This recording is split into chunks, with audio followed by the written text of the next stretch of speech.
2, 1. Hello everyone and welcome back to another episode of the Resurrected Winners U podcast. We've come back from the dead to fill that space between your ears. Yeah, I got that right. For gaming goodness. I'm going to start again. Hello everyone and welcome back to another episode of the Resurrected Winners U podcast. We've come back from the dead to fill that space between your ears with gaming goodness. For new listeners, think of us as a sort of video game book club podcast, here to tear apart, dismember a different game almost every episode, doing the deep dive so you don't have to, into the history of gameplay, story and legacy of whatever game that takes our fancy. And this week, ladies and gentlemen, our fancy takes us simultaneously back to 2001. That's not right. Simultaneously back to 2011, I think I meant to type, and forward into the far-flung future of 2511. That's right, folks, our last trip into the nothingness of space wasn't quite enough for us, so we are back to plot the travails of Isaac Clarke once more, to talk all things Dead Space 2. With that said, as ever, my name is David, and as usual, sitting 2,508 miles across from me is the video game PJ to my Duncan, Starsky to my Hutch, PB to my J. That's right, it's Mr. Alex Aldridge. How the fuck are you today, sir? I'm just... these get better every time. They are poetry. The PB to your J. That is outstanding. I think I'm okay with being the peanut butter. I think I'll take it. Yeah, you've landed on your feet there. Peanut butter is crack in this household.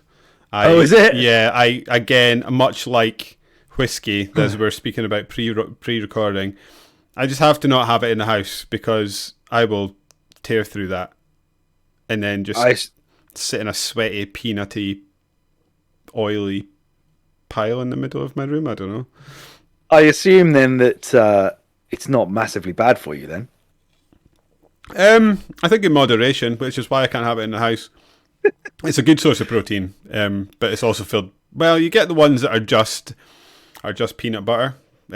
So good source of protein, but high in fat. So good for you in moderation, I guess, or not necessarily bad for you. It's not like heroin or crack. No, it's only metaphorical crack. For Christmas, because Rach is also a massive fan of peanut butter, I got her this this massive six box of different types of peanut butter. Oh, cool! Like gingerbread, chocolate, like loads of kind of crazy peanut butter shit. Does she like Marmite?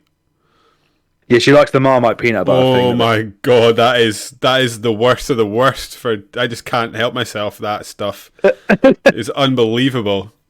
It's nice, everybody out there listening who doesn't know David personally like I do. It's nice to know that David has vices.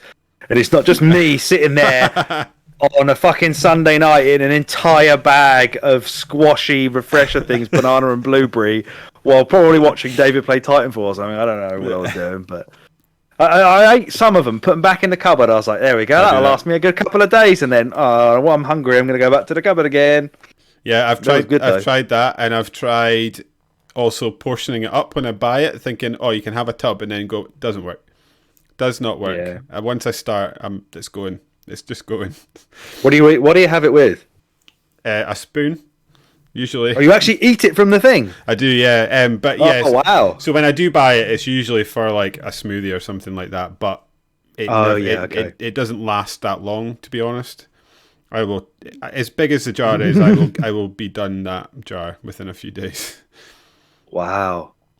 Because then there you go. That's another thing, isn't it? So you're not sticking your peanut butter on carb-loaded bread like we would in this house. You're just eating it. You're keeping it real. You're keeping it pure. Going straight to the source. I did do this thing at my work in the canteen. Not the canteen. Jesus, it's not school. It is a school. It's a college. They do yogurt-covered peanuts, which is chef's kiss. Oh yeah, I bet that's good. Because at first, my colleague said to me try one of these, and I was like, that's going to be gross, thinking they were going to be fully salted peanuts, but no, they're just normal peanuts with yogurt around them. Outstanding. Yeah, I'm into that. Yeah, I'll get you some. I'll get you some of my old staff lunch and send them up. Well, yeah, we need to organise this, but I have booked a holiday and I will be down your neck of the woods later in the year, so... Yes! Lovely. I reckon my daughter will be able to talk to you by the time you get here. Be able to go to the pub with me, probably. Maybe. But so what she been doing? She said she beating you at Apex yet?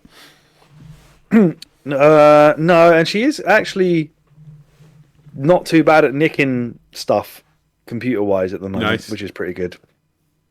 He's still obsessed with the TV room, but like I say, I said to you off air, she's obsessed with Miss Rachel, which is not my wife. It is a weird American woman who talks in a voice that's so high-pitched and it's so sweet it could give you diabetes. It's not good.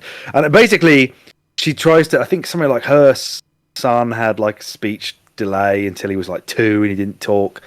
So a lot of her video is her just being like pointing at her mouth and being like, "Mama," to tell these kids how to say mama. But it's when she said party. I was like, I'm not having my kid talk like that. Get the fuck off my television. Then I spent ages on Reddit, the travails of the new dad on Reddit, be like, is there a UK version of Miss Rachel? Because I don't want my daughter referring to trousers as pants. So can we... And then someone that's like, the only one there is a Australian one who's only slightly better. And then she said something that wasn't English either. I was like, there's a gap in the market there. If there's a UK person that wants to do a YouTube channel like Miss Rachel, but you want to speak the Queens, I'll need to figure out who you'll be a millionaire. I'll need to figure out who this is and relay it back, because Jeff Gersman was speaking about this on the inverted version of this on his podcast recently. His kid has started speaking, like, saying English words because she's been watching something on YouTube. Peppa Pig, probably. It might be. It might actually be. Because the common theme in that Reddit thread was that American kids are talking like English ones because of Peppa and Australian ones because of Bluey, which is a little dog. That's so funny. So, I wouldn't even we're think all of corrupting each other's kids with mass media. Retaliatory corruption. Exactly. Implanting blueprints in their brain so that they go back to their homeworld and recreate a marker. I was trying to work it in, but... Yeah, you tried. They didn't do the best. No, maybe we'll all just suffer some kind of dementia and we won't have to worry about it because we'll be too close to the marker. Which, you know, I never really thought of dementia in that way. Because they all say that, he's got dementia and so's Stross, who we'll get onto later. We're now talking about Dead Space 2, by the way, everybody. Not that. But it seemed just more like madness. I don't know. Maybe dementia is not really a form of madness, is it? But the problem is the people that tell him he's got dementia are unreliable. Good point. Protagonists, antagonists. Well, yeah, especially the woman Dana. She's very unreliable, obviously, because she's an actual unitologist. I did see a funny thing today where one of the creators, I think it was the guy who did all like the art, who then went on to direct maybe this game actually. But we'll get into that later.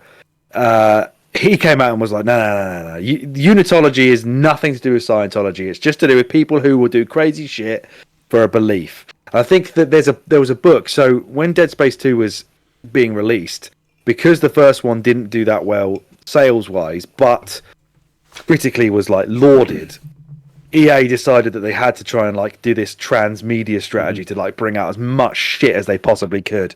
And I will get into more of it later, but there was a book written before that which was to do with the unitology and how it actually became a thing, and how it was something like something to do with like they based the unitology, the idea of unitology, they say, around the fact that like the asteroid or whatever it was that hit Earth and wiped out all the dinosaurs. Mm-hmm. They're like, what if man could harness that power, and then if harness the power of the asteroid to sort of to create something that can do that level of destruction, people would then, if you could create that, people would revere it or something. I can't remember now. I might cut that because I can't actually fucking remember the point I was trying to make. So we'll move on. You mentioned the book. I actually heard that was quite decent. I'm going to see if there's an audio book version. I don't know if I want to read it, but I might listen to it. Yeah, I can't remember what it's called now, but there's quite a few books. There's like 3 of them, I think. I wonder if they're But worth it. there is one that tells the story of unitology. But it is funny, as I was saying, that that guy who directed this game said, "Oh, unitology's got nothing to do with that." But apparently, several people who worked on Dead Space have come out since then and went, "Yeah, that definitely is. We're ragging on Scientology big time." Yeah. So, what do you think of this game, Alex? What's your overall That is a feelings? good question. Unless you had a different direction to go. That's usually my jumping on well, point. yeah, I mean, I have a pros and cons Yeah, let's do it. section. So, I guess you obviously haven't prepared your pros and cons like I have, but I will start by saying that to play the game is probably we've gone about this in a bit of a wonky way because we've played the remake then too. You obviously played one afterwards, as we detailed in our last podcast, which everyone should go listen to as a prerequisite to this.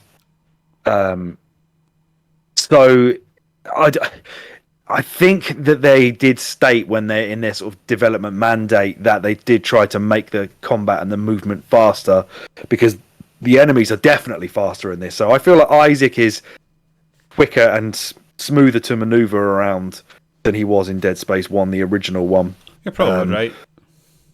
So I think that is a plus, and the combat is still fantastic. Like they just had lightning in a bottle with cutting the limbs off. They did say that they specifically tried to make it, the anti-headshots kill everything in one that was going on in gaming at that time. So they wanted to reverse that, and I guess they took it very, very on the nose, or on the arms and legs, I suppose, in this case, and had you dismembering enemies. But there's nothing boring about that combat at all. And the stasis and the kinesis are both excellent as well. I was quite interested to, it's a weird game to come back to in hindsight, because it was a weird sort of pivotal point to the gaming industry, in that, I think you must have got it as well. The first time you turn the game on, it immediately tries to sell you a season, what do you call it? I'm on online pass, because sort of which is mad considering we're playing it on Game Pass. Yeah. But they know we don't own it. It's sort of interesting seeing the journey that series went on in hindsight. So obviously, I don't know, Dead Space 1's a proper Resident Evil horror game. And then the second one, it's definitely, there's more of an action slant to it, and it's interesting seeing the action slant, because I think the change from Dead Space 1 to Dead Space 2, they feel like quite different games shooting for different things, but Dead Space 2 is still a really, really good game.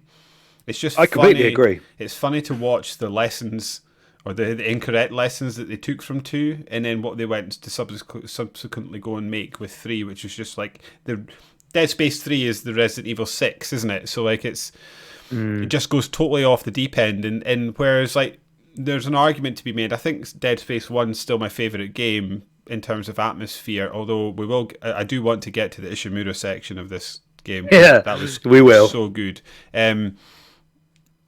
But where I can't remember where I was going with that. A lot of people from Visceral, or ex-people from Visceral, have been en masse laying the blame at EA's door for how 3 turned out, and said that basically they had a completely different version. They wanted to make it a proper atmospheric horror game again, more like 1, but EA just were having none of it, because Dead Space 2, I was going to get to it later, but we'll just do it now. Dead Space 2 sold about 4 million copies, I think, which is good, according to VG charts, was double what the first game sold. But since then, in something like 2018, apparently some of the guys who created it and the devs and stuff came out and said that all told, it sold about the same as the first one, but cost a lot more money to make, which is why they said Dead Space 2 was a failure, because it kind of was. Because they didn't increase the sales enough from the first one, and they spent shitloads more actually making the thing. Yeah. So that's when EA decided to pivot it into every buzzword that the modern gaming had at whenever year it was, 2013 or whatever it is, and put in co-op and put in microtransactions and all, and just made it an action game, which is a shame, because they said the parallels to Resident Evil were already there. You should see that that's not the route to take. But I don't like it. But then this is the age-old argument, isn't it? critically people don't like it, but those games sold. Like it'll never not annoy me how many copies Resident Evil 6 sold. Yes, the best-selling one in the series, other than maybe one of the more recent ones, like 7. I don't remember now. It's, but then they also killed their series for a good few years in the back of that, which in Dead Space did the same. Like, yeah, okay, well, a lot more, yeah. I don't know what the sales of Dead Space 3 were, but they certainly. Was it worth bad 600,000? Oh, was it okay? Because I was going to say, even let's say even it did half quarter what Resident Evil 6 did, which you would kind of expect maybe. It's not good because you've, for all intents and purposes, killed your series, killed your IP, did. like, and the developer. And it's a long old road back. Once you, I mean, like, again, I'm going to probably be dragging on Resident Evil parallels throughout this podcast, but think of the journey that series has gone on as an almost direct result of the mess that was made of Resident Evil 6. Yeah, it's not a you might cash in the short term, and maybe that's what they're going for, because we live in a world in which board members and stuff like that are looking for their dividends. So actually creating a sustainable series that is going to last for 20 years doesn't matter to them. What they want is the money now. So maybe actually murdering your franchise at the expense of getting a few extra million copies is worth it for them. But we are in the business of art and discussing art, not money, so it's irrelevant to me. And what they eventually did to Dead Space 3 is a real shame. It's considering, depending on your point of view, to finish off what I was saying earlier, Dead Space 2 is a sweet spot between horror and action, and it was lauded for it because it has a better review score, better Metacritic score across all platforms than the first one.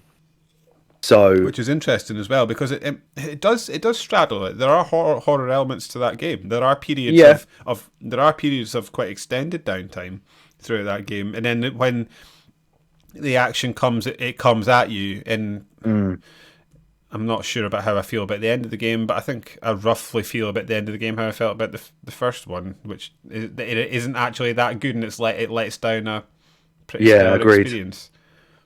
Yeah, definitely. It really does. I absolutely prefer the first one to this one, but then there are still things in this that it gets very, very right, and I think the setting is one of the things it gets really right. Yeah. The setting's really good, and there's some of the enemies I really like. I found those babies quite... The like the little kids, like the ones that can run. The kids were, they were a sort of effective when they came at you in large droves, but the ones that really terrified me and like actually gave me foreboding when I heard them or saw their wee head when you walked into the room, with those like T-Rex ones. Oh, I honestly think that's T-Rex, one of the scariest enemies. The Velociraptor ones, sorry. Yeah, I think that's one of the scariest, probably the scariest enemy that's been in this series, easily. My God, they're I could never settle myself down and figure out where they were coming from. No. It was just... They took so long to come out, and then they'd overwhelm you like two at a time. It reminds... I'm calling them Velociraptor because I've just watched Jurassic Park, the first one, and the way they behave is exactly how that... Is it Muldoon describes their behaviour? As in, like, one will see you, and then it'll pop its head out, and you think you've got it, and then other ones will come from the side, and they're exactly like Jurassic Park. It has to be, how they wanted to design it. Yeah. They're so scary. And you don't get time to react either when they come at you, really. No, they would hit me every time. Yeah. Yeah. Scary enemies. But I should have been using traps, and I don't think I really engaged with that side of the mechanics. I never did, yeah. What was that on? Was that on the line gun? Does that give a trap? That might be it, because I don't think I engaged with it until the final boss, when I was getting my ass handed to me, and then I realised it was a great sort of area of effect. Yeah, that would have worked really well, actually, wouldn't it? Uh-huh. I didn't even... And then there's the electrical lines you can set up as well, like sort of stick them to poles. And I can't remember what that one is, so... That'll be the javelin, will it? Possibly, yeah. You can sort of do Bioshock-like traps with those. Yeah, we'll get to the weapons later, because that was one of my later things that I want to talk about. So, yeah, that's a couple of the pros we've already gone through there of... Combat's still good. Probably feels a bit better to play than the original first one. The setting is great. Anti-grav, much better this time around than you can actually fly around it. I mean, again, in the remake of Dead Space 1, they use this version from Dead Space 2 instead of the jumping from point to point in the original. But for Dead Space 2, actually making it so you could fly around in anti-gravity was so much better. Yeah, that was another thing I thought about as well. They basically did the Dead Space remake anti-grav rather than like you're saying, they fixed that. They did. And they obviously put more of an emphasis on story this time around because Isaac actually talks. Mm-hmm. Same voice actor. Again, is a winner for me. It's been the same voice actor for all 3 games, yeah. Mm-hmm. Well, 2 and 3, and then the remake. They brought him back, old Gunner, something or other. Yeah, that's it. I need to go back and play that Wii game. I started playing that last night. How is it? It's interesting because it's about them finding the marker on Aegis 7. Right. Okay. So in fact, actually, so that came out on the Wii. That was an attempt to show that mature games could work on the Wii. That fell flat on its ass because nobody bought it. Again, reviewed really, really well. It's supposed to have a really good story. It's very violent. It's like an on-rails shooter. But that one I can understand why it reviewed well but sold poorly, because that's not. Well, I mean, everything sold poorly on Wii apart from the main stuff. That's not where that audience was. That's not what they were looking for. Grannies in their retirement homes are not looking for a Dead Space game. Exactly. I bet you that game goes for shitloads on eBay if you tried to buy it. Yeah. But the exact same day that Dead Space 2 released on Xbox and PS3 and whatever, they released the PS3 port of Dead Space Extraction that used the Move controllers on the same day. Oh, did they? Yeah. So on whatever it was the between the 25th to the 28th of Jan 2011 across the different territories. So on the 25th of Jan as well, Dead Space Extraction released for PS3, the port of the Wii game, which is mad. Yeah, that is one as a man who is liable to spunk loads of cash for no reason. That is one peripheral I fortunately managed to just thread the needle and completely avoid. Oh, my dad has it. I think he has it. At least he did have it. Apparently they were good for what they were. Yeah, we had some fun playing House of the Dead, whatever it was. My dad didn't enjoy the content of the game, but he enjoyed shooting stuff.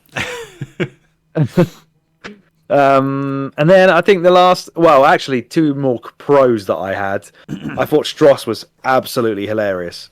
Like, the scenario that involved Stross and Ellie made me laugh every single time that Isaac's just constantly leaving her to babysit this fucking nutcase who ends up cutting her eye out with a screwdriver. But every time she talks to you, she's like, he's doing it again, Isaac, go away. And he's in the background like, oh, he's coming for us, make us whole. She's like, Isaac, why do you keep leaving me with this prick? I thought that was so funny. Guy's absolutely tapped. It's brilliant. Yeah, did you enjoy? What do you think about all of that? Yeah, I liked him. I kind of knew where he was I could sort of remembered where the story was going at that point. The one thing that I thought maybe as a negative is what's the girl's name again? You just said it. I think it's Ellie. Ellie, yeah. The sort of instant 180 that chick does from I don't want to have anything to do with you, Isaac, to we are bosom buddies, great allies was a bit hard, but it worked. And then it happens again. It happens twice because he kicks her onto the ship and's like, bye, not coming with you. And then she rescues him anyway. Yeah, but I guess it works. It sort of propels the story along at a nice clip. I don't need to be sitting down, listening to them have a heart to heart. I mean, what would be your reaction in that scenario? I guess you wouldn't trust anybody. I certainly wouldn't be babysitting this random person's pet lunatic. I would be like, get away from me. I either would instantly say, let's team up and let's escape, or I'd be like, get away from me. I think where she just went a bit from A, a bit from B. She just took from both shelves and then ended up hard line pro Isaac, I guess, by the end. You did point it out actually when you were playing the game, or maybe when I was playing it, the fact that she's like basically tells you to do one. She's behind that fence thing, and then she walks through a door, and then the actual route you have to take is through the door she's just walked through, having told you to leave her alone. Yeah. So the only way I have to go is right behind you. So that's what I'm going to do. Did you enjoy the wee nod to Dead Space 1 at the end of the game when they sort of redid the ending for Dead Space 1, but instead of when he turned around and saw his dead girlfriend, he saw Ellie, which I thought was quite a nice wee... And she's like, what? Yeah. That was great. There's also a bit, actually, that I didn't see, but there's an enemy that you fight outside in like anti-grav in space, and if you get killed by it, the death animation screen ends with Isaac's hand floating in front of the camera, and it looks like the front cover of Dead Space 1. Oh, that's cool. Yeah, I didn't see which is that pretty either. neat. You were too busy getting rage at the solar array to die. Well, because I couldn't find the things. You did the same as right? me. You did the same as me and didn't know where to point the thing. You know how you had to sort of get the little screen and point it at the sun. Yeah, I forgot all about that. I deleted that from my brain with gay abandon, but now it's back. And I think the last thing that I have as a pro, which can be taken either way, I think, really, but because the developer obviously had this mandate that they were very open with of making it more action focused, I think the set pieces in this game really benefited from that stance. And it just felt a bit more like polished and more of a blockbuster kind of game. It did. As a result, like the opening when you've got that guy who just gets immediately fucked up from a thing, which apparently is one of the producers on the game. Oh, cool. Had his likeness in it. And then you've got the bit where you fall through the train and you've got to like shoot all those. Yeah, you don't have to that shoot was them, the bit but I they're was all thinking there. about. That I think that entire sort of opening hour is just stellar. Like it goes, and it doesn't ever let you sort of rest and take a breath. It's just like thing after thing after thing, and you're just sort of barreling through this space station on a moon, isn't it? Or on a Saturn. Yeah. Saturn. Yeah. Barreling through this, and you just cannot take a breath until you encounter when you get into the church of Unitology, it sort of slows down for a bit there, and then that helicopter thing arrives and just goes wild. Things go wild again. Yeah, the gunship. But that I really appreciated the fact that it sort of immediately throws this absolute beast at you at the beginning. Like I was just like, okay, it really sort of lays down a marker saying, no, that was an accidental. Was that pun's not the right word? Is it? It really sort of sets its stall out, and like is like just shows you its hand straight away, and is like this is going to go, and you're either on for the ride or get off. And I really really appreciated that. I really liked that. Just because, especially because how good the opening is, like it's just like instant. There's no, what's it called? A cold open. Feels like a hot open to me, but yeah, it's just like cold opens are massive in like 2023. By the way, they are everywhere now. Or are they? Do you not feel that? Like video games all have right. cold opens now. You play any fucking Zelda game, you get a cold open for about 2 hours. True. You're right. But you're right. That one does just lob you straight in. Yeah, it's just no messing about, no preamble like the first game where you're sort of sitting in your chair discussing going to see your girlfriend and stuff. It's just like, oh god, I'm stuck to this chair and stuff is going down. I really really like the first hour of that game. Really liked it. Yeah, they because they ramp up the thing from the first game, obviously, where you are running from because the first game, as you say, goes on quite a long time. They slowly walk into the Ishimura, they try and get somebody on comms, there's nobody there, then they all get massacred, and then, then you have to run to the lift. Yeah, you have that short sharp blast and then it slows down again. Whereas this just starts at a sprint and does not stop. Man, literally at a sprint, because you have to run in your fucking straight jacket past all the necromorphs just bursting out of walls and stuff. So yeah, it ratchets up the tension massively. That was the end of my list of pros. The first con that I had is that there's far fewer puzzles in this. Yeah, that's true.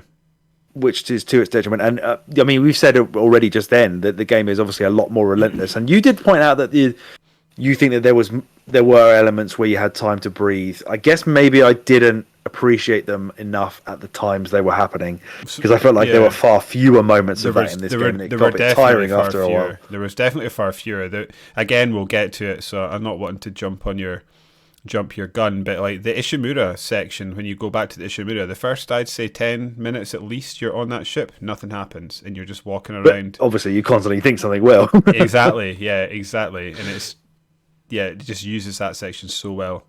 Yeah, that's an absolute highlight of the game for sure. I've written here, that I'm sure you're going to agree with. But I don't think I've rarely ever played a game where I've exhaled "Jesus Christ" as frequently after enemy encounters as I have in this game. I think, especially towards the final act of the game, every enemy section is just like, Jesus, give me a fucking second. Yeah, I've been waiting for us to get there. So I don't know if you want to do it now or not, but that sort of final third, not even third, but I'd say like hour or two of that game. There's like a gauntlet you've just got to run, and that section where that indestructible enemy's chasing you, you've got to do quick. It's not a puzzle, but do this sort of hacking mini game while it's coming at you. At the same time, every time you open a door, there's like those flying scorpion enemies coming at you, and it's just like, oh, the leapers. Yeah. It just does not like breathless is the only word I can think about it. The only word I can think to explain that. It just does not. And in hindsight, I like what they did, but I don't know if I enjoyed it at the time, if I'm honest. Yeah, I mean, I like the adrenaline of it. Yes. I like overcoming the challenge, but I don't necessarily feel like the game design sparkles in that element. I think it just gets to a point where every room has like 7 of them at once. And then the one that you can't kill, it's funny you mentioned when you got to do the hacking puzzle and he's like right there, because every time I did that hacking puzzle I was like, oh, I'm going to get attacked while I'm trying to do this. Like, they're going to not let me do that. And they never do until the very, very end of the game, where the thing that's attacking you when you're trying to do it is unfucking killable. Yeah, it's interesting, and it's now we've played more than a few horror games over the course of doing this podcast.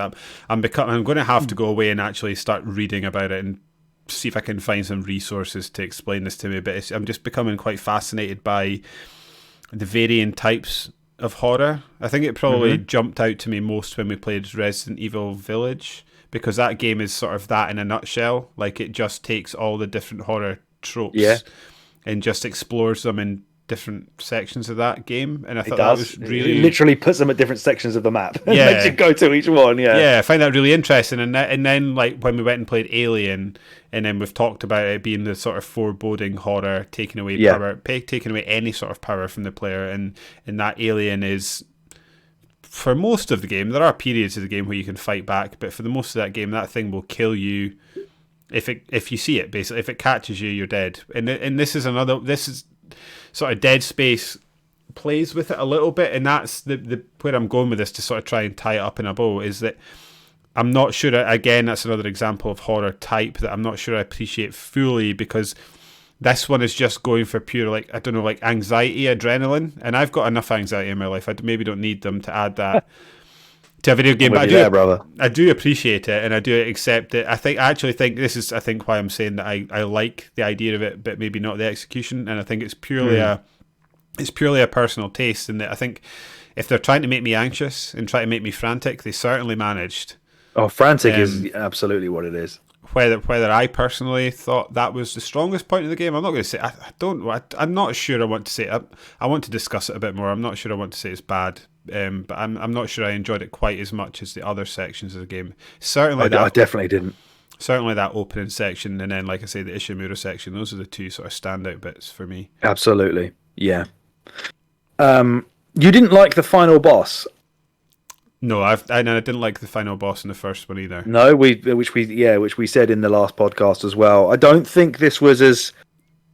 At least this one had some sort of not believability, but it tied itself into what was actually going on in a more personal way to Isaac. Because if I'm understanding it correctly, it's basically like the marker is now sending this sort of manifestation of Nicole into Isaac's brain. Right. Okay. So it's all happening in his head then. This whole thing. I think so. Yeah. Because that's kind of why at the end of it he just kind of sat there. Yeah, okay, that's interesting. So I think that's like the marker when you've put the thing in his eye. This is like the marker trying to fight back with sort of subliminal shit. It might not be in his head, but it's certainly imagined, or it's not entirely real as a threat. It's not a real person trying to attack him. It's more of like a psychological attack on him. That's right. Did you die doing that boss fight, or did you do it first time? I think I died once. So when I don't remember what happens. When you die, actually, it cuts back to the real world, and he basically javelin guns himself in the head. Yes, he does. So there you go. So you're right. Yeah, you're right. I'd just forgotten that. Yeah. Mine was. It's better than a big brown shitty thing that pukes on you. It is exactly, but then when you hurt Nicole enough, basically the big bumhole monster comes back again. So like, and there's a gank squad as well the whole time. Ugh, God. For me, I didn't like it, and I just think like, I actually do take your point. I think that's a good point. It's more fitting than the first game's final boss, especially in terms of tone and where it's wanting to go.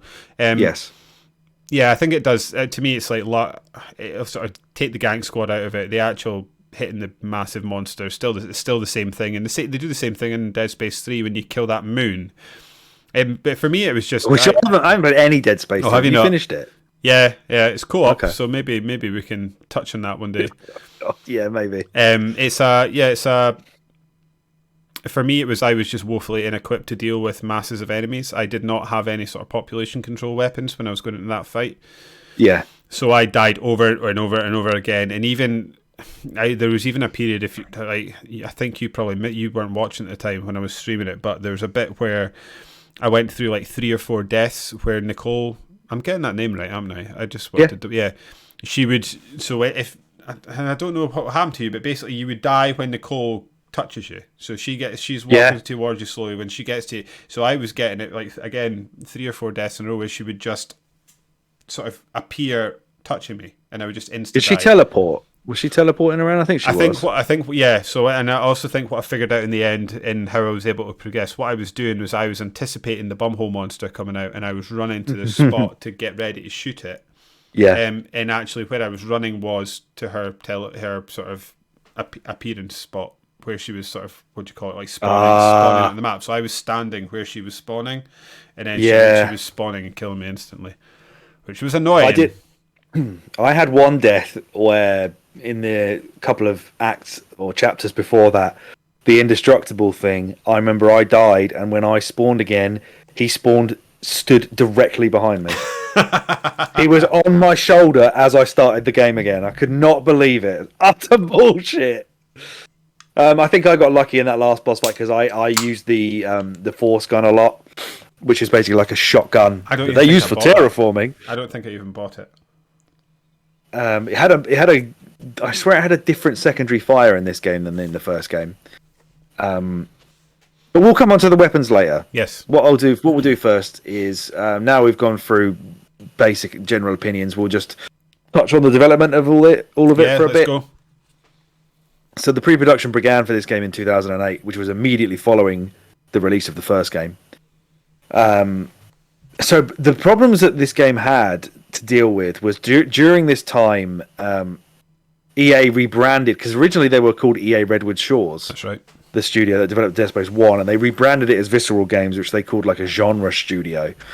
And that studio then worked in parallel on Dead Space 2 and Dante's Inferno, which apparently in the EU, in the PAL and Australian versions of Dante's Inferno, there is an Isaac Clarke skin you can put your. Oh, is there? Okay. And I also found out that there are Isaac Clarke skins or character models in loads of random games that I was not aware of. I think he's either been in or he's going to be in Fortnite, but he's in Skate 3. He is in Tiger Woods PGA 2010, which I now really want to buy. And he is also in. There was another one that I found that quite funny that he was in NBA Jam on Fire Edition. He's in that as well. Oh my god! I've just googled him in Tiger Woods. That's so good. I really want to get that game now. Oh my god! And I've just seen him in Tony Hawk as well. He's got his own skateboard in Tony Hawk. In Skate, you mean? Yeah, sorry, you're right. Yeah, because that's the EA one. Oh, yeah, I can't play Skate. It's hard. It is hard. Yeah. Oh my days, that's hilarious. Yeah, I want that NBA Jam one as well, because that NBA Jam game's quite good. I haven't got the On Fire one though.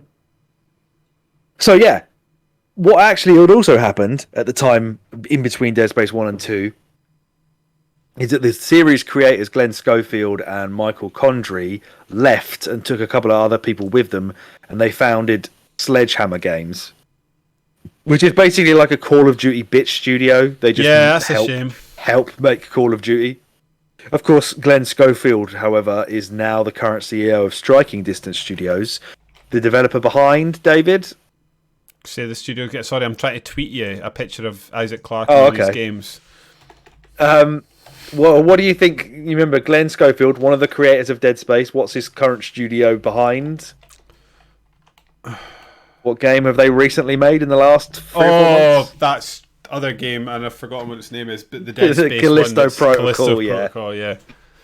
So his legacy, I feel, is utterly tarnished that pile of shite.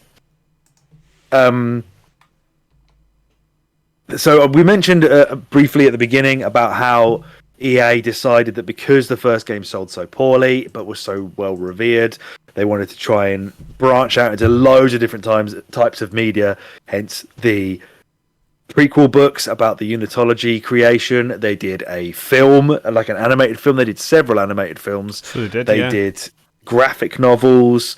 They did, like I say, they launched Dead Space Extraction, the port, on the same day as Dead Space 2. There was a preceding game to it, which was Dead Space Ignition, which I do believe is actually on Game Pass now. I think, but that isn't. Yeah, it's like an action puzzle game / visual novel, I think.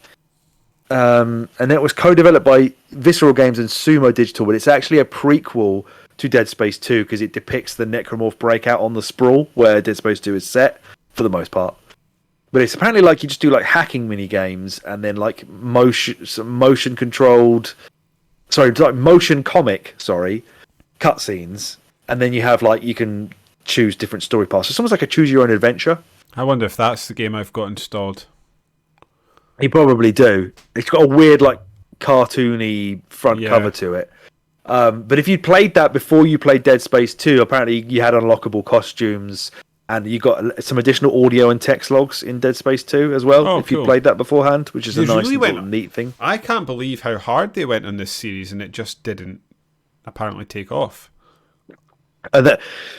EA clearly ruined Dead Space 3, but we cannot deny that they really did at least try to push Dead Space to as many people as they could. Yeah. Because they also did a mobile game,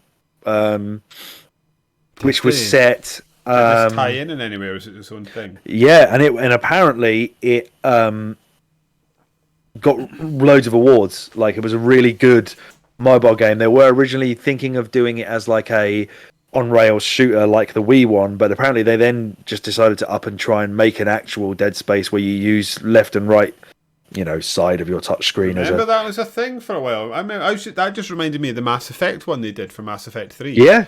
Where it would like, tie into your game and you could get materials, I think, that you could spend. Resident Evil 4 was on mobile as well. They were going to have one for The Division. Were they really? Yeah, they were that late on. It was meant to be like an iPad friend game, and basically someone could play their iPad, and like, so if you set up a drone, the person could do the drone. Oh, okay. That's pretty cool. Yeah, never came though, I don't think. Oh, right, okay. Oh, that's funny. Yeah, so the Dead Space mobile game, it takes place in the year 2510, which is the year before Dead Space 2 is set. And it's on the Sprawl. You play a character called Vandal, and she's like a new... Sorry, that's a spoiler, because she does a Metroid take the helmet off, it's a woman at the end. But for now, we'll just say she, because I've already ruined it. She's like a new convert, apparently, to the Unitology. And then she's like sent on missions throughout the Sprawl, but then these missions actually behind the outbreak of the fucking what does it say? They're sent on missions and experience the causes behind the opening outbreak of reanimated mutated corpses referred to as necromorphs. She's directed over headset to destroy a series of power boxes, cutting off communications to certain parts of the station. And after doing so, she gets attacked by necromorphs, and then she's told by the Unitology leader that her actions have released the necromorphs onto the station. So she gets really annoyed, and then she apparently helps this Sprawl's director, this Hans Tiedemann, who is like the antagonist of Dead Space 2, because he's the one who wanted the marker on there to try and harness its power, and he gets really annoyed at Isaac throughout Dead Space 2. But she helps him re-establish quarantine. Then she joins up with this guy called Tyler Radikoff, who's supposed to be like a former Unitology member who's like converted away from it and is like reformed. But he actually tricks her into opening all the public sector doors, leaving the Sprawl defenseless, and then pisses everybody off. And then Vandal like defeats this giant necromorph, jamming the core of the Sprawl, but dies after that. And there are 2 audio logs or text logs in Dead Space 2 from this woman who is actually called Carrie Norton, and it actually has a rig number as the name of the person. So that's the only way that you know it's the same thing, is that it says rig number whatever, and then her rig number is shown in the mobile game, and it says like, oh, this is my last log. I'm not going to make it. I couldn't defeat them all and all this kind of stuff. So that was very closely linked to Dead Space 2, and that's quite nicely tied in. I like that. I like the sound of that. Do you remember the Your Mum Hates Dead Space 2 marketing campaign? Do you remember that? Oh, no, I wouldn't have been able to recall that on my own, but now you've said it, I can remember it exists, but nothing about it. I think it's quite easy in the 2023 to be really cynical of everything being real, but apparently this was totally real, that they just got old women in and showed them Dead Space 2 and recorded them being disgusted at it, and then the marketing campaign was, Your Mum Hates Dead Space 2. That's how they tried to sell it to people. And they wonder why it didn't sell very well. Yeah, that's a fail, that one. I actually have a video here I could show you if you want. Yes. I'll put it in the chat for this. You can have a quick watch. I will put a little clip of it in the podcast so everybody knows what we're talking about here. Where do I find it? Here.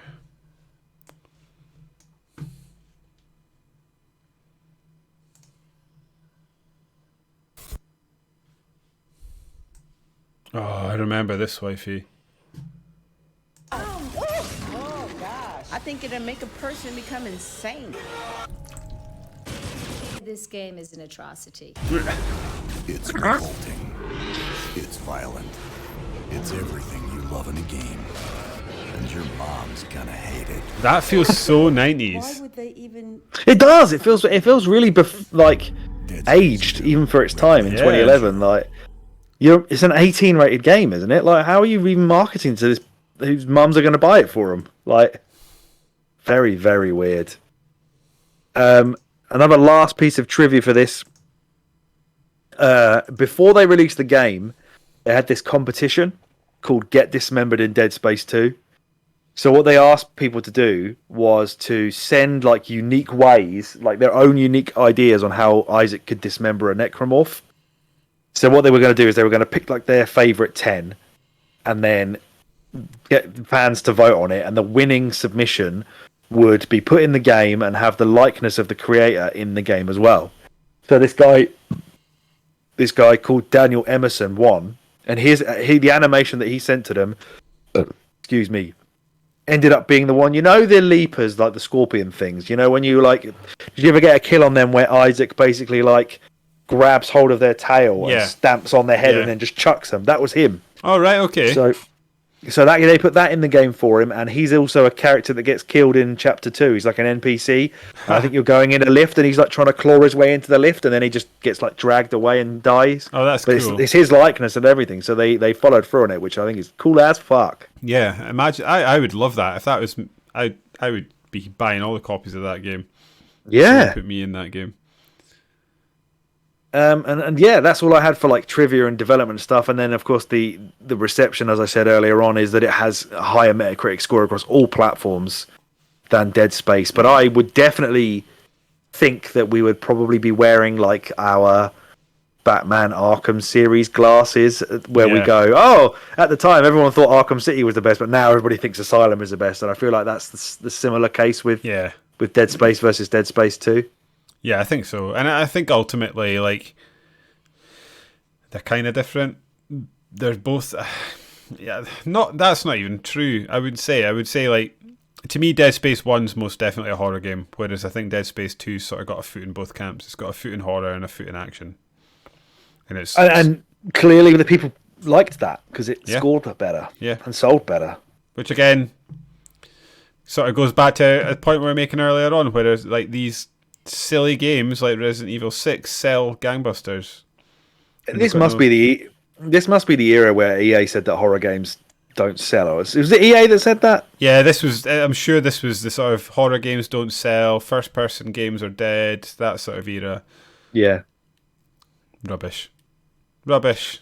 You've just got to know your audience and know, like, not every, like, and this is ultimately a mistake that the video games industry is doomed to make again and again and again. Not every game, well, in that era, not every game has to be Call of Duty, but in this era, well, what is it, Fortnite these days, or Minecraft is probably still pretty big, quietly, like, not every game has to be these games, and the Minecraft one, the Fortnite one is probably a bad example, because that wouldn't have even been high budget, but Call of Duty certainly was. Like, know your audience and cater for that. Like if you're going to sell 5 million copies, then make a game that can be profitable on 5 million copies and be happy with that. I mean, you I don't know. Apparently they massively slashed the budget for Dead Space 3 as well as a result. So that maybe again they tried to make a game that's going to be profitable at lower sales numbers, but they failed because they made the game so corporate and horrible that it's sold badly, reviewed badly, and then they killed the franchise off, even though they sort of slashed the budget to try and make it more sustainable, but it obviously still wasn't. They slashed the budget and made people make a game that the audience didn't want. So, I don't know. I feel like we may have been in an era at that time when Dead Space 2 came out, because I remember absolutely loving this when it came out, thinking it was like fantastic. I mean, it is a great game, but I now think that I look back on it and feel that the shift towards the heavier action focus takes away some of the elements that made it special. Certainly towards the end, it's all just like jump scares and being overwhelmed by loads and loads of enemies at once. Whereas clearly, that's probably what we did think was the right way to go at the time. You're probably still riding some of the wave from Resident Evil 4. Resident Evil 5 wasn't that old at this point as well. So I also games were going in that direction. At the time. So me too, yeah. But I think now you put your little, you put your clever man's hindsight on and you go, oh, well, yeah, but it's not a pure horror game, is it? That's what I'd rather it was. That's why they remade the first one. And although, did you see that they... EA have been putting out surveys asking if people want Dead Space 2 and 3 remade. I hope they do, and I hope they also try to do something new. Yeah, exactly. We don't need another... I don't necessarily need a reboot, but I think there's games to be made in that series. You don't need Isaac Clarke. Isaac Clarke can go off and do his remake stuff that they've been doing, and then... Well, none of the games that they made at the time of Dead Space 2 that wasn't the main canon stuff had Isaac Clarke in it. Like I said, the mobile game didn't, and the one on the Wii didn't either. And none of the films, maybe the graphic novels did, but certainly some of the novels didn't. It's interesting. They're all just trying to build the lore around it, which is the way it should be. I think when you were talking about our gift of hindsight, I think that's true. And I think at the time, like you're saying, we were riding the wave of, we loved Dead Space 1. Dead Space 2 is a fantastic game. It's absolutely great. It's a really, really good game, but the thing I found myself when I was when I was playing and sort of thinking about how I was interacting with this and thinking about what they were doing, i.e. with the gameplay and the design and stuff like that, I was mindful that I knew where this series was going and that I knew this was a step towards action, and I was I was looking for it. It's totally the hindsight thing, but that doesn't detract from this being a great game. I just think it also has to have the caveat that this is the smoke before the fire that ultimately murdered the series. But then at the same time, like you're saying, the poor sales also killed the series because I don't know I wonder how Dead Space would look if this was a 10 million seller, Dead Space 2. I don't know. Yeah, maybe they wouldn't have meddled with the third one as much as they did and tried to put in whatever it was that they believed would actually help it sell more. Co-op is the huge element of Dead Space 3 that clearly was everywhere when it came out. Everything had the Gears of War has to have co-op in it. that was the way the industry was at that point. Mhm. And completely to the detriment of a horror game, because it's not scary to have a friend play a game with you. Even playing these games, if ever we played it where you and I were both twitching it to each other and on chat at the same time, nowhere near as scary. No. When I'm playing it by myself is where my pants are going brown. When I'm with you, we're just hanging out and having a chat and like, oh, there's loads of enemies again. Yeah. But yeah, it's a really, really, really, really good game. For me, it's not as good as the first, but that doesn't mean it's a bad game. There's lots of games that aren't, like, I'd say the majority of games I've played in the world in my lifetime are worse than Dead Space 1. It's like it's a really, I don't want to put it on a list, but it's up there. Yeah. It's just a top quality game that. So yeah, I don't know. Yeah, and I think, as we've said, that it's a different director on the game at this point. The creators of the series have both left. Some of the team has left. They have been rebranded into a different studio. Their studio resources have been split between this and Dante's Inferno. So there was challenges in the development of this game, and there was challenges to try and make a game that sold more. And EA clearly put their little finger in the pie at that point, saying it needs to have more action in it because that's what people are wanting at the moment. And then they went too far with it for the third one.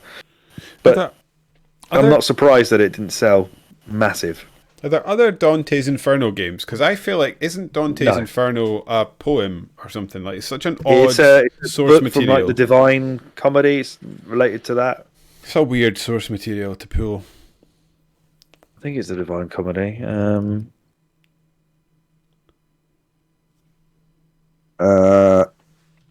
Yeah, that's right. So it's an Italian narrative poem by Dante Alighieri. Good old Alighieri. That was it. That's what it was based on, basically, about the 9 circles of hell or whatever it is. I actually really liked Dante's Inferno. I was going to say it's a proper like Alex game. An Alex game, yeah. Yeah, basically just God of War in hell. There's worse games to play. Yeah. What I'll quickly do is we'll just briefly go through the story, interject at any points you want to, and then we'll go back to what you want to, anything you want to talk about, because I know you want to talk about the Ishimura section, and I want to talk about weapons as well. So, okay. So Isaac is obviously suffering from the marker-induced dementia, as they call it, and he's getting loads of hallucinations. And so at the beginning of the game, as we've touched on, he gets freed from, the loony bin, I assume. He's been on there for 3 years, is that right? And they've been basically that sounds right. They've been sort of trying to extract. They've been harnessing, blueprints. Yeah, but they're apparently also using memory blocking drugs to prevent the data from destroying his mind or something. The marker stuff that he's got in his brain, they've tried to keep it under control whilst also harnessing it at the same time. So as you're escaping the mental asylum, you then run into an even more mental person in Stross, who claims he knows how to access the marker and how to destroy it. Which he does take us to the marker, right? We do actually find the marker, I guess, because of it only endears me to him more. In a weird way, his eye attack on Ellie is, I don't know what, foreshadowing, I guess. That has to be. What do you think that's what he's trying to do, to sort of... Yeah, he's just sort of, in his weird adult state trying to...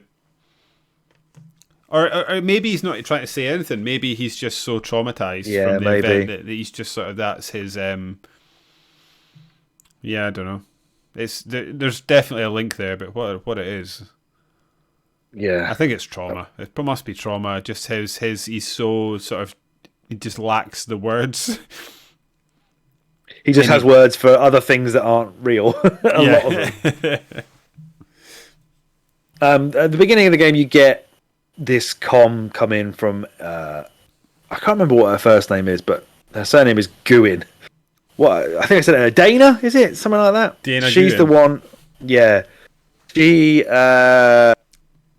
Eventually, she sort of starts helping Isaac around the station, tries to unlock ways for him to get to her, but then she's revealed to be a unitologist sent to capture him. As she's about to capture him, obviously, then an Earthgov gunship basically just shoots the shit out of her, and that Isaac manages to escape that just by walking through a door, just down a little side door, just safe.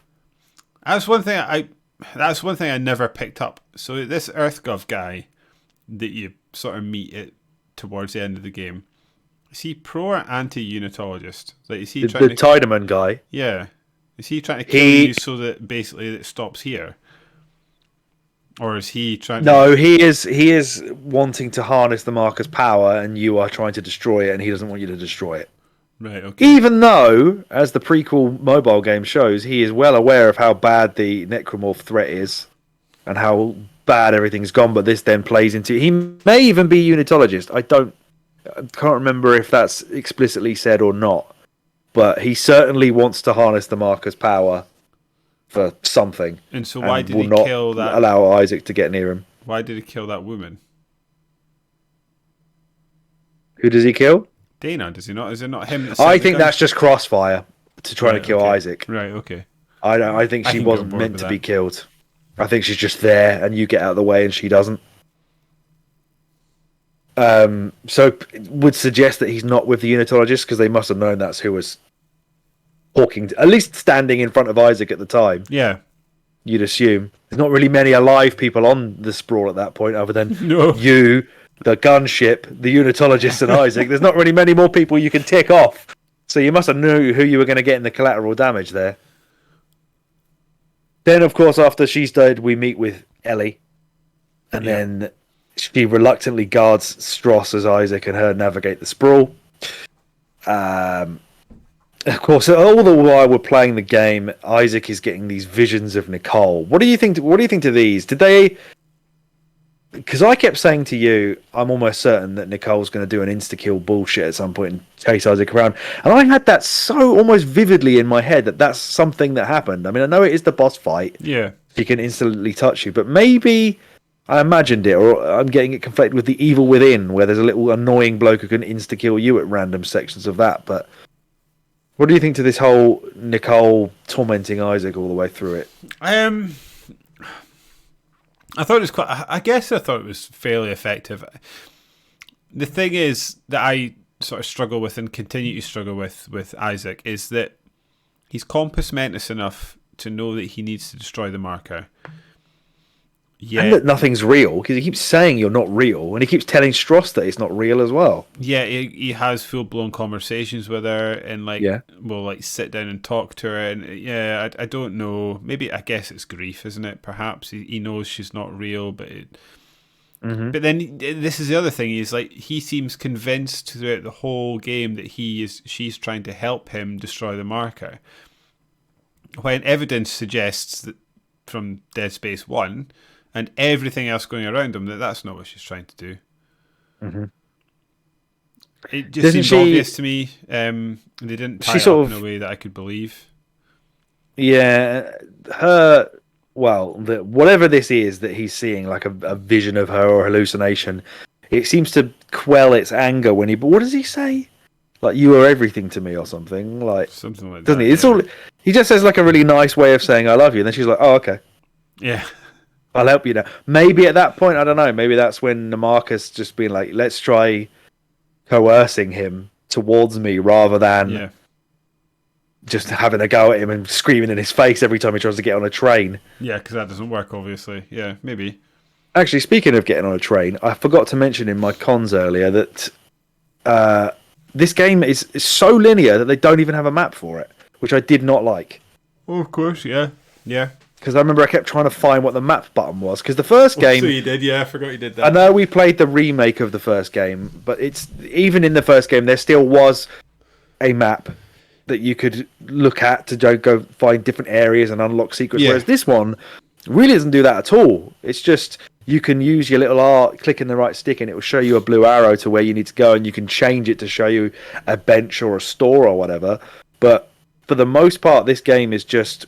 You don't need a map. Just keep going the way we tell you to go. Yeah, I guess you're right, because I was thinking back to the first game, and the first game is much more linear than I remembered it being. But you're right, there is a map, and there is a map in the tram that you get to the next level, which does a lot in terms of creating a sense of place.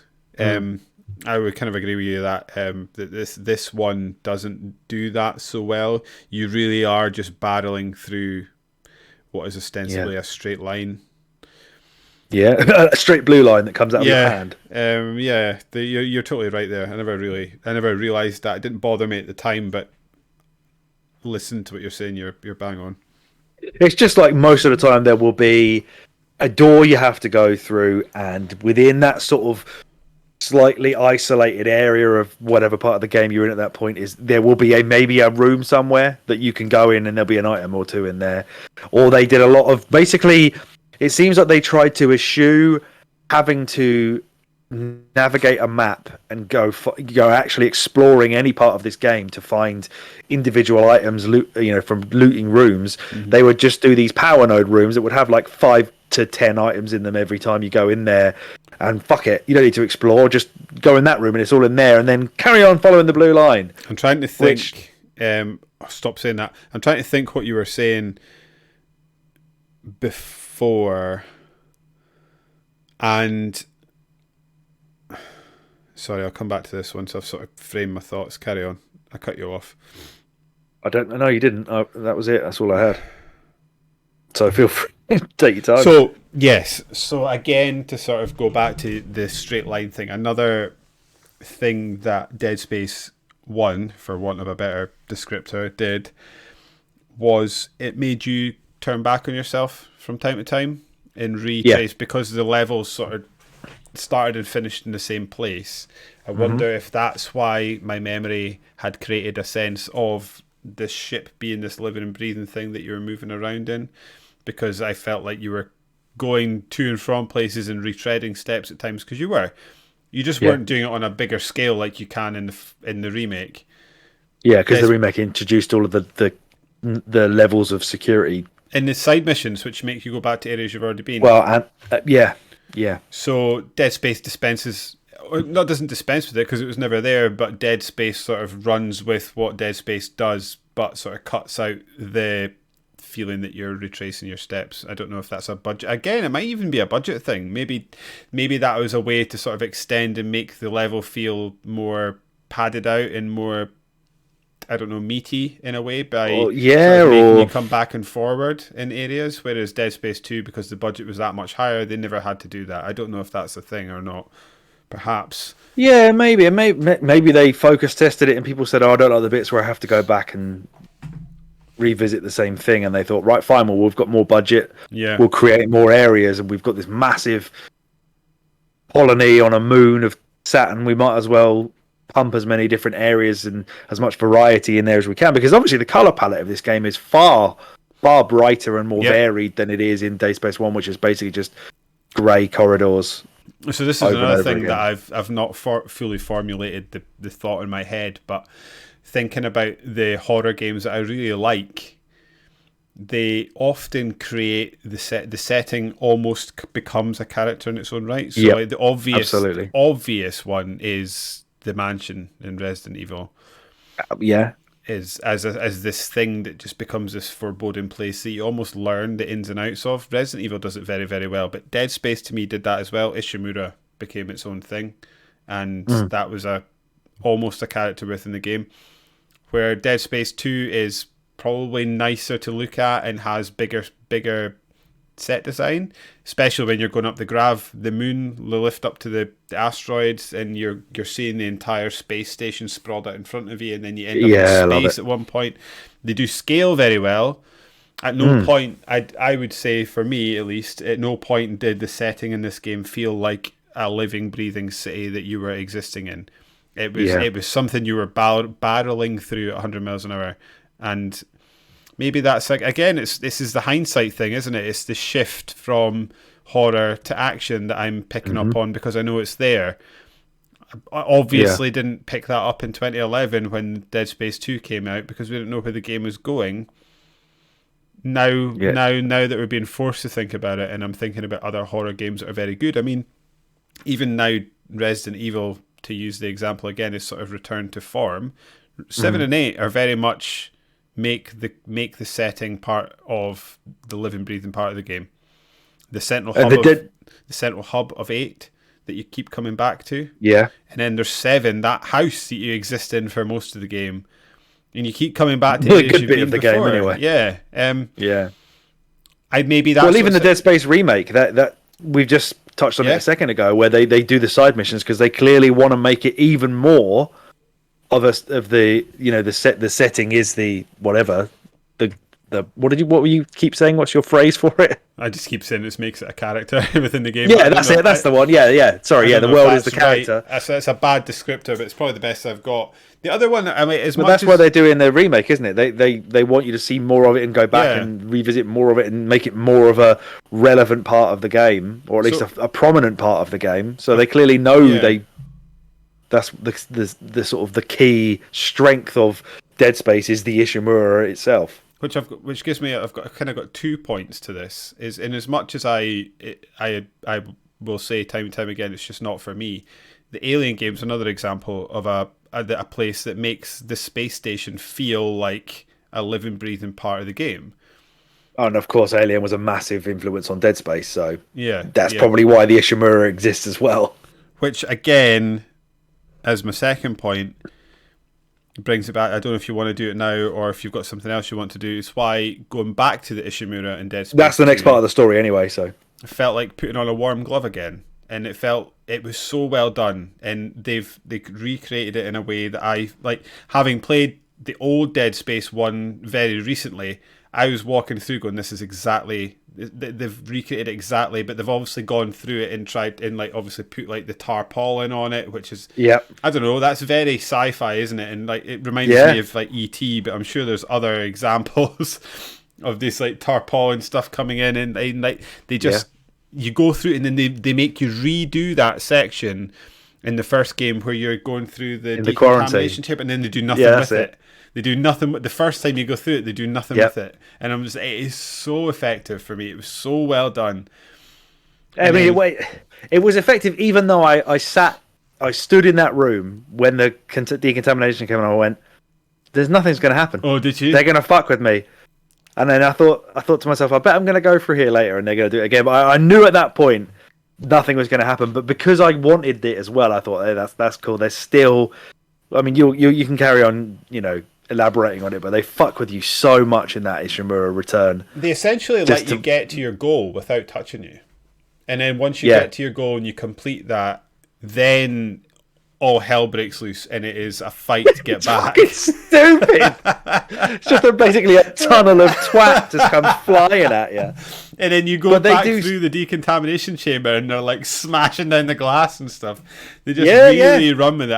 I just love that entire section, and I was walking through it. It's just brilliant. It's absolutely brilliant. But do you think it's only brilliant because we are familiar and have a fondness for the Ishimura? I don't think other.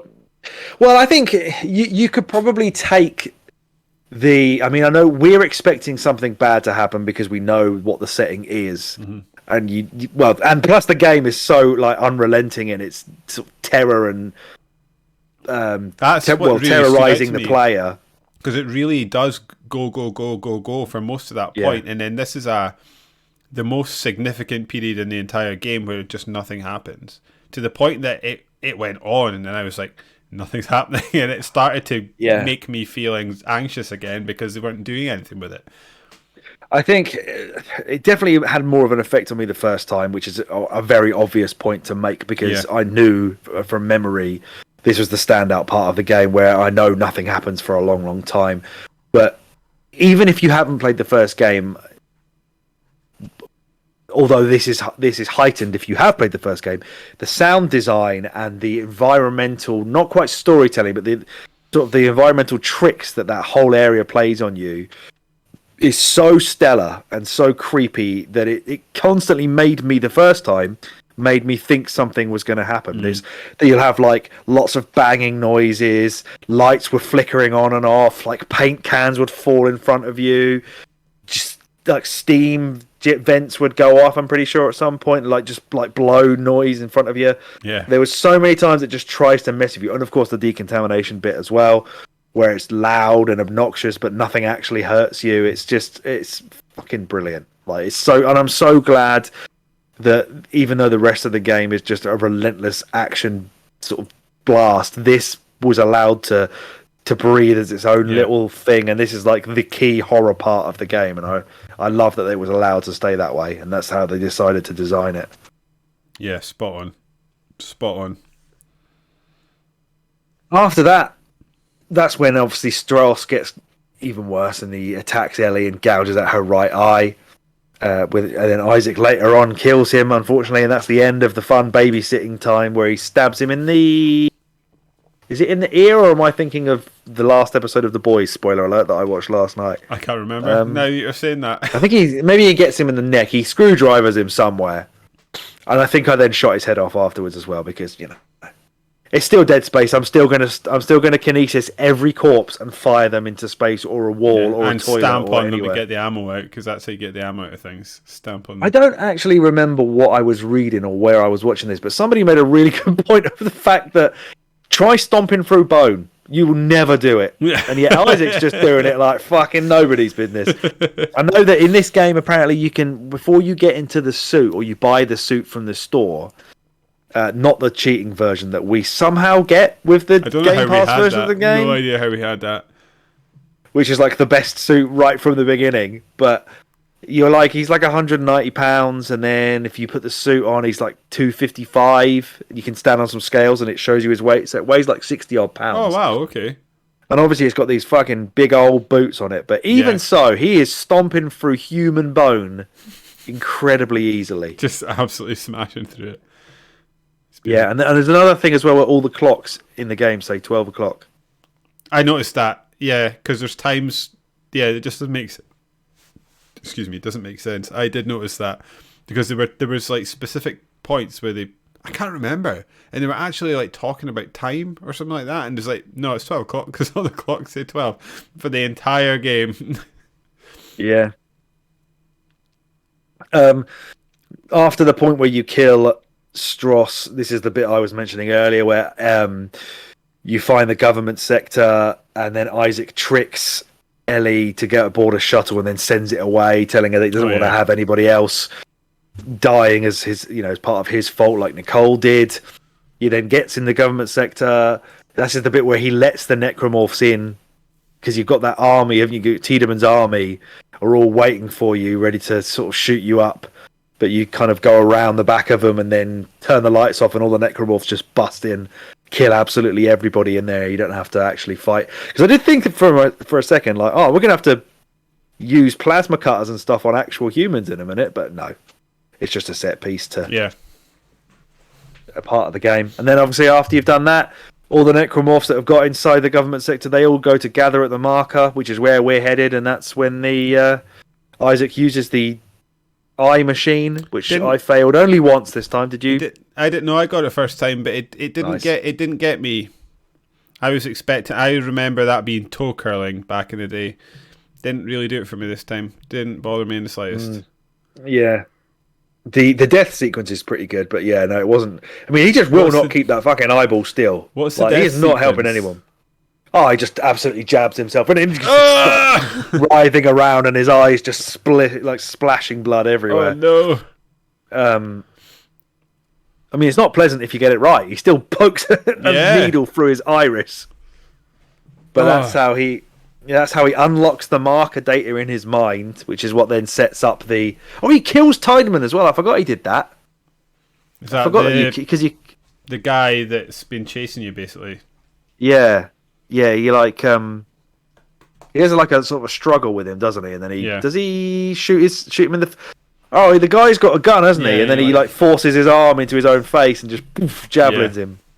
Because he's walking towards you, and you put your hand out, and he shoots you in the hand. That's right, yeah. Which explains how you can do the final boss fight completely like undeterred by that, because it's not real. It's just in Isaac's head, which is where then, as we say, the final hallucination of Nicole is killed. It actually says here, in wherever it was I got it from, it was she was used by the marker to fulfill its wish of completing convergence by merging with its creator. So that's what she's trying to do, is merge with you, and you're fighting her off. And then the Sprawl begins to collapse, and Ellie comes and rescues you in the chopper anyway, even though you made her bugger off. It's quite a fun ending, isn't it? Like, he thinks he's dead, and then, like, obviously we know he's not, but he thinks he's dead, and then you're like... Oh, he just sort of sits there, doesn't he, all solemn, and he's like, ah, fuck. Yeah. Can you fail the end bit where you're, like, skydiving upwards into the... I hope so.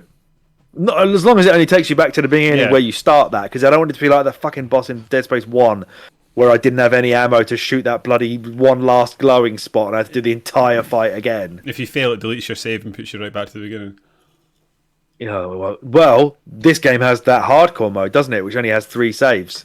I remember that, yeah. And I'm pretty sure the enemies one-shot you as well, if they get near you. Some of them do, anyway. No thanks. Yeah, so you've only got 3 saves for the entire game, which is absolutely nuts. I don't know. But then again, it's like, what was your save time at the end? Mine was probably about 7 and a bit hours. Yeah, long. 7 hours or something like that. Because I looked it up on how long to beat, and it was like 12 or something like that. We did it. It'll be at the end of the last podcast, I think, when you said, "Oh yeah, we'll do it really quick." I mean, I said we'll do it really quickly. Yeah, and because I kept looking at my time, and I was like, "Oh, I'm nowhere near," but it feels like I'm getting near the end, and yeah, it just finished. So, that's the story.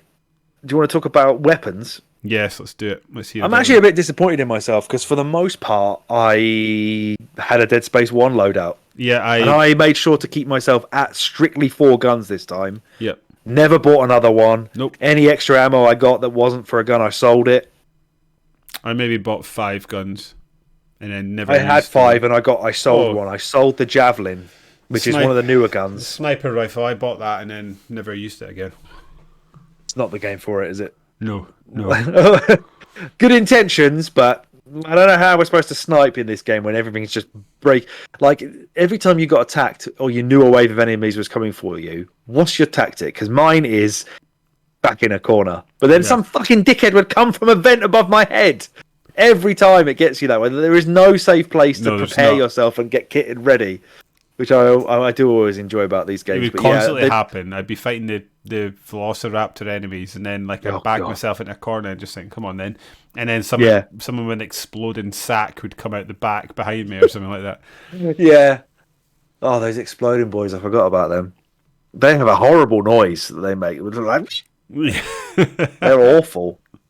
The Javelin was one of the new guns. I didn't even try any of the other new guns. It's like a Seeker gun, but I didn't bother with that. I'm disappointed in myself. Yeah. But the Javelin I did like, except for the fact that I got really into shooting the Javelins at enemies and then pressing RB to electrocute them. Yeah. Because everything comes at you so quickly, I'd always get caught in the electric blast and electrocute myself. Maybe I had 6 guns. So I fuck this gun. I think maybe I had 6 guns then, because I did have the Javelin for a while, and I would put it away until I sort of stumbled across enough ammo, and then I'd take it out for a little bit. But for the most part, I had my identical Dead Space 1 loadout that I just went with. Go on. What do you have? You like a flamethrower, don't you? Yeah, so bottom on the D-pad was flamethrower, right is the machine gun, up is the plasma cutter, and left is the bigger plasma cutter, or the Ripper, is it called? Hang on. The Ripper or the line gun that shoots like the big... The Ripper's the one with the blade. It'd be the line gun. Yeah, I took that. I ditched the Ripper for this game. I was bored of it after the remake. I didn't want to do that anymore, so I got rid of it. I had the plasma cutter. Win button. The Ripper was a bit of a win button in the remake, I thought. It really was. You don't even have to move. You just stand there. And then if massive enemies, stasis them, and then just walk up to them and stand there. Yeah, those big lads just absolutely melted if you went up their arse and just stuck a blade in it. So I ditched that in this one because I was bored of it. So I had the plasma cutter on up. On the right, I had the machine gun. Left, I had the line gun like you. And then down, I had the force gun, like the big. I should have went with that because I really liked that in the remake. I thought it was a fun old gun. Yeah, it wasn't quite as effective in this one because there's a lot more like tougher enemies in this game than there is in the first one. They do a lot of kind of adding new levels to some of the enemies. Like some of the worst ones in this game were those like the darker black, almost like black ones that are basically normal. Kind of they were right. But they also spit at you as well. Oh my Lots goodness. of spitting enemies in this. Yeah. The ones we always have to like shoot their head off at first of all, and all like the the acid would like fly out of their neck, but they'd still run at you. But yeah, those are the guns that I had. What other guns were there? Because I never really engaged. There's a Seeker, which I think is some kind of like guided grenade launcher. There was. Oh, let's have a look. I'll look it up. Is there anything else you wanted to touch on? The bit that jumped out to me just now when you were talking about that I wanted to ask you about and hear you chat about was the drilling section, because I think we were chatting while you were playing that section. Oh, when you're on the back of the drill thing and just getting absolutely mobbed. Yeah. Yeah, great. I think that's the point where the game sort of takes a turn and just goes a bit wild. Maybe that's... Yeah, definitely. That's when like Act 3 kind of kicks in, isn't it? Yeah. The line gun, yeah. Contact beam was obviously back, but again, I couldn't be bothered with that. I don't know if that had the same thing, because in the first, or at least in the remake, it had like that, almost like a gravity well, didn't it? You'd like shoot it, and everyone would just get sucked into it. So my problem is, and it's just a modern game thing, I guess. But I think I mentioned it in the previous podcast. I played the entire Dead Space remake without buying anything except nodes and upgrades. Yeah, I was wondering if you'd managed to do that this time around. I didn't. I didn't either. But that was part of the reason that I didn't really engage with the guns, because I was worried about. I didn't want to spend like 15,000 credits on a gun, for example, when that's like, I don't know, like 4 medkits or something like that. Whereas I might need these because I actually was having to buy medkits and ammo at certain points. So that dissuaded me from actually engaging with the weapons in a way that at least the Dead Space remake, they did it in that you find your weapons and then they added obviously animations of you picking them up and trying them out and stuff, and it actually made you engage with the mechanics a bit more, whereas the sort of the shop part of the game made me scared to spend money I didn't absolutely have to. Yeah. And of course, as you mentioned, when we were playing, you always kept one node left for those doors, which I'm glad I did actually. You encounter you do sort of get a lot of good stuff in those. Those rooms are worth doing, aren't they? Well, and this is the thing, yeah, every time. And I remember there was one of them that gave you 2 nodes once you went inside there. But I remember there was one where I just completely forgot that I'd done it, or that I had saved myself a node, and then like, oh no, 10 minutes later there was a door for it. And then, excuse me, and then as soon as I found another node, I was like, right, I need to go back to that door and open it, but there's no fucking because they don't put it in the game. So that's when I had to use it was near the bench. It was right near the bench that I spent all my nodes on. I think it was actually right next to the bench that I spent all the nodes in. And then as I came out of the bench, I saw the door. I was like, oh, you twat. So then I had to, set my little waypoint for the bench to go back and get in the door. The gun, I think the gun that you must have been using then was the Seeker rifle, which is like a semi-automatic sniper rifle. Whatever I'm listening, the Steam community here article that I'm looking at is this guy says it's his favourite weapon in the game because of its sheer damage output. Yeah, I guess if you can. It says it can one-shot necromorphs apparently. Oh, okay. Maybe we should have engaged with it a little bit more. I used it. There's a section after you get... I don't remember if I bought it or I found a schematic for it, but the section after you can first get it, you basically get attacked by a bunch of those running babies and you just sort of pop them off. Yeah, they happen. They like to use those as like a bit of a set piece attack, don't they? The little running kids, because there's the bit in the church. The first time you go to the Church of Unitology, you get into like an altar room, and they all come at you. And then, of course, the school that we haven't even talked about when you're in like the little basketball court, or is it the it's like the sports hall gymnasium, sort of thing? Yeah, and you've got like the little play thing that's been going on, and you get up on the little stage. And you're going in and out of the sort of scenery up there, but you get attacked by a lot of dickheads in that room as well. There wasn't anything like the Zero-G basketball in this game, was there? Not that I can think of. Was there? No. Did you find Peng? Was there Peng in this game? Oh, I didn't find Peng. I didn't find Peng in this either. I forgot all about Peng at some point. I don't know whether it's worth kudos or just... I think it's definitely worth mentioning that it's rare for a game well, even now probably, but certainly of that era, to have like kids that you are actually just killing. Like in an era where like Grand Theft Auto 3 came out, and what, I don't remember when it came out, but there's just no one but adults in that entire game. Like this game actually does sort of stray towards that, and obviously I think that's probably a deliberate thing to try and affect the player and make you see just how bad things have gotten. But I just it jumped out to me as unusual for video games to almost make a specific enemy out of children.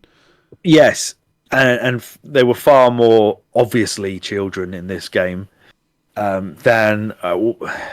So in the first Dead Space, the first time that you meet those little I don't know what the names are, but the little kind of small creatures that have the 3 arms that come out and they shoot at you. Oh yeah. So you meet them in a room, which is I actually didn't notice this any of the times that I've played Dead Space. Where all in that room is like test tubes with what looks like babies in it. Mm-hmm. There's like massive, like not test tubes, but full on, like, you know, stasis tubes. Zordon kind of thing, with, like, they're floating in green water. Tubes, yeah.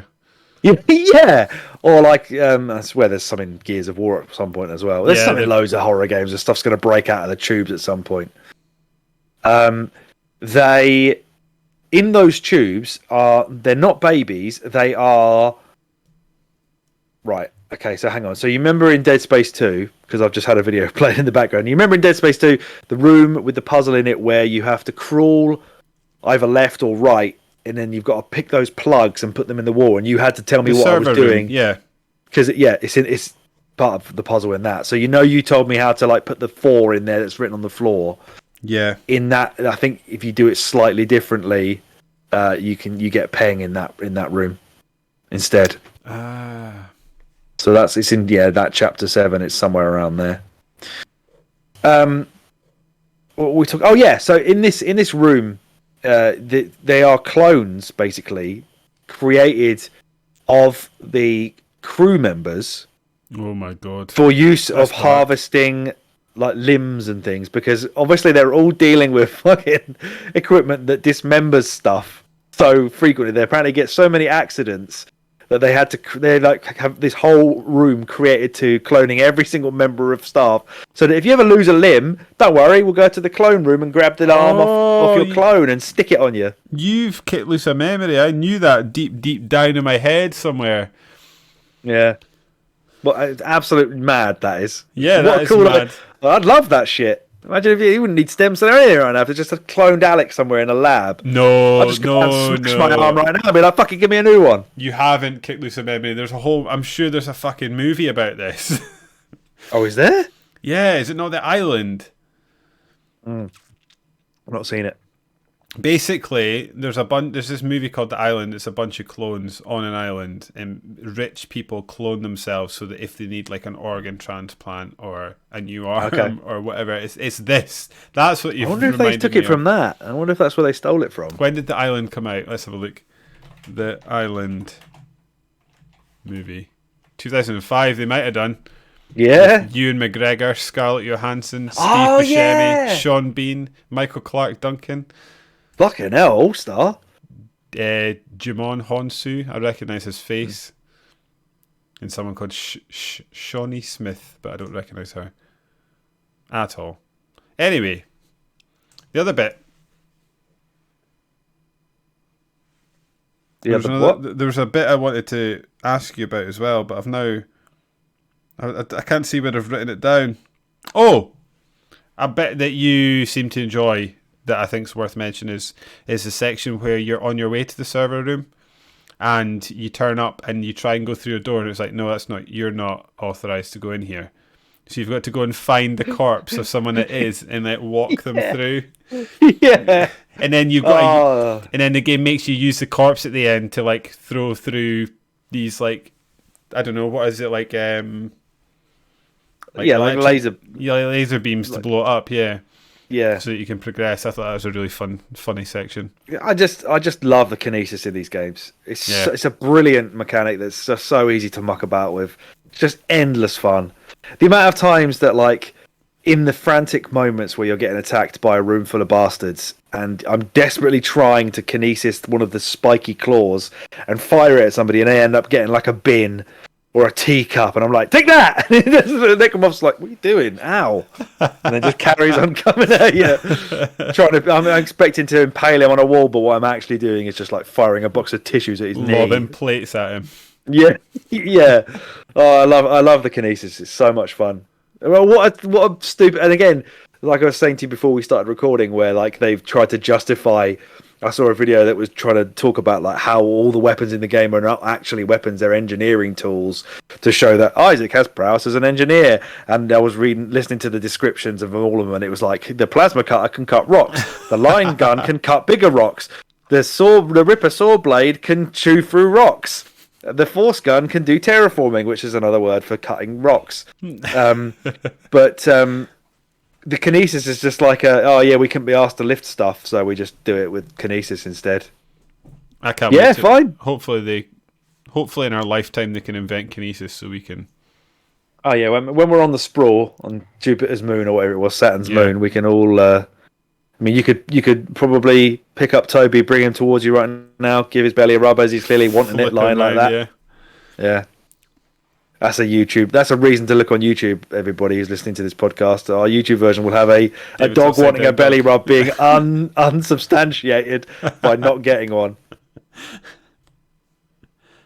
Is there anything else you want to talk about? Dead Space 2. Like I said, I don't think it's as good as the first one. No. I enjoyed it for the most part. The game flies by, and so soon after the first game, I definitely did not feel it had outstayed its welcome because the combat is just so good. It's so good in these games. Yeah, I think that's my major takeaway. It was lovely to go back and visit a series that is really, really, really top.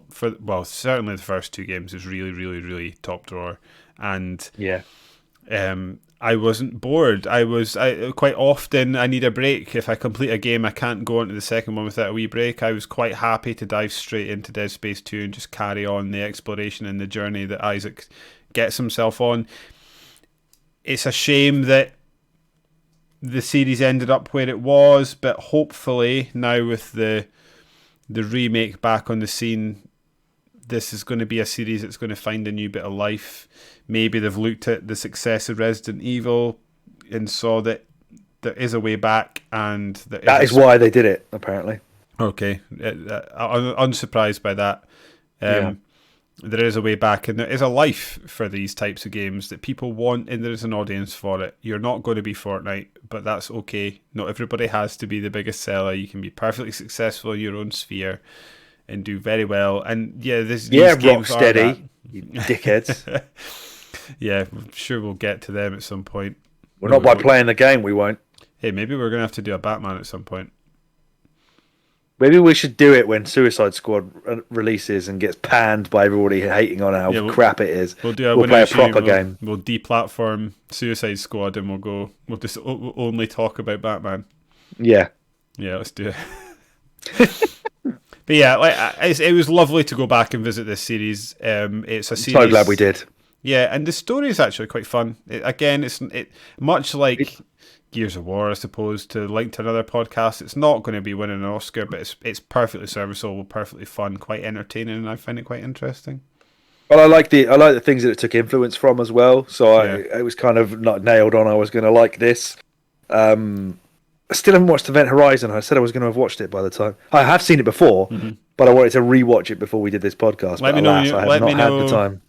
Let me know if you get it booked in, because I'll try and watch it as well within that week window. Yeah, I remember it just being a hilariously fun action horror film. What were we saying there? Well, I did, because you were Oh! No, go on. Sorry, you were talking about Event Horizon, because I am on the hunt for a new movie series. I was going to attempt to watch the Jurassic Park series, but I've watched the first one now, and you've done it now. I enjoyed it, and I watched the trailer for Jurassic Park 2, and I've got no interest in carrying on. So I think I'm done. I think I'm out after one. It's not done an Alien to me, in which I fell down a hole and started watching all the movies. No, I think I'm out. You'd only end up regretting it. I've been twiddling with the idea of Die Hard for some reason. It's been tickling my balls a little bit. I actually did get a really cool Die Hard shirt the other day. Oh, did I'll you? show you it before we go to bed this evening. Yes. It's good old Hell on Shirts again. They're such a great website. They've had so much of my money. I had it. It had come back and I've lost it again. Something to do with the influences when they had the... No, fuck it. Who cares? It's gone. Yeah, it doesn't matter. I suppose it's time to wrap up then, Alex. Yeah. And I suppose that leaves nothing to say other than to get those mops out, do a bit of housekeeping, and generally tidy up before we turn the lights off and go home. If you enjoyed what you heard today, please subscribe to us on your podcast feed of choice and consider leaving us a review. It nourishes our soul with that sweet dopamine hit so we can keep the lights on.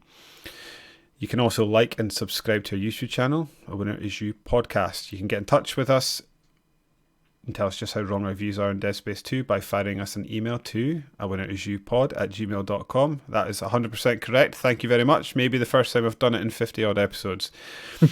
You can also keep us up to date with the latest goings on here at A Winner Is You Towers by following us on Twitter at Winner Is You Pod, or give either myself or Alex a follow at David Smiley1 and at Super Thrillix respectively, where you can hear about the other stuff we are getting up to, put up with my ranting about the ups and downs of the Scottish rugby team, or Alex's fury. There's a lot of those. Yeah. Or Alex's fury to Ziyech's non-red card, or who's apologising. Oh, you saw me Paul going mental there, did you? Yeah. in the games industry. They did mention it on the podcast. I asked them to, at least. They didn't name check me, but that was 2 yellows. He knows it. Alex, have you any other business, or are we climbing aboard our steeds and mosey on out of here? Yeah, I mean, once again, a very professional outro to match the professional intro that you did at the beginning. Slightly annoying in that, for some reason, as I was driving home today, I had a brainwave that you were going to ask me, like, "Oh, what do people need to do if they want to find you on Twitter?" No. And my idea was, I wanted to just go, "Fucking Google me." I've just thought I wanted that to be my phrase from now on. Just fucking Google me, you'll find me. I don't know if you will or not. I've no idea. I'm going to have to do it before we go, see what we get. Yeah. Alex, where can people find you on Twitter? Just Google me, dick. Alex Aldridge.